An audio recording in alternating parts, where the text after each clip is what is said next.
sen mi rang wal hai chu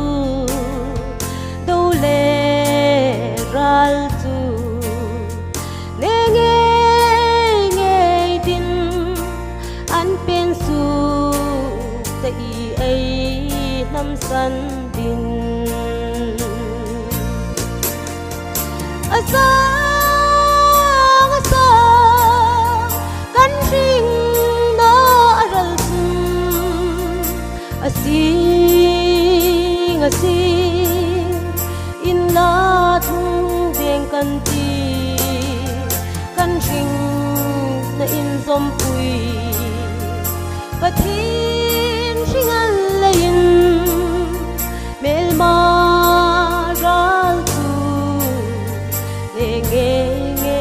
kan ti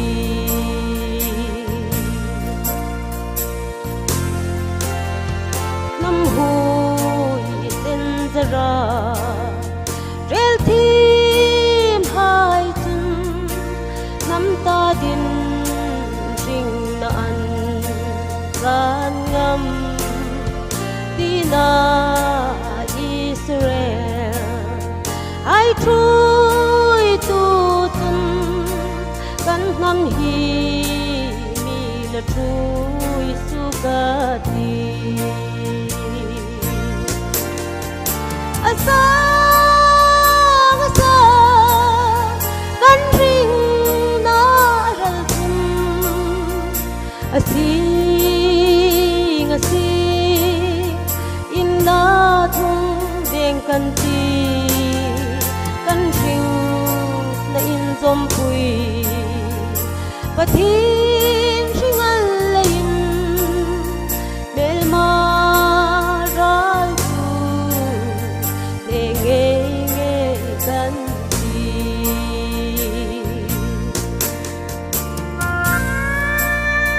Sang hui sen tom ngai na chun le su rul tha achan ngam a then nam ta din an pen so ka a then huna thang kan lo la asanga sang kan sim na aral chun asinga singin na thuk nge kan ti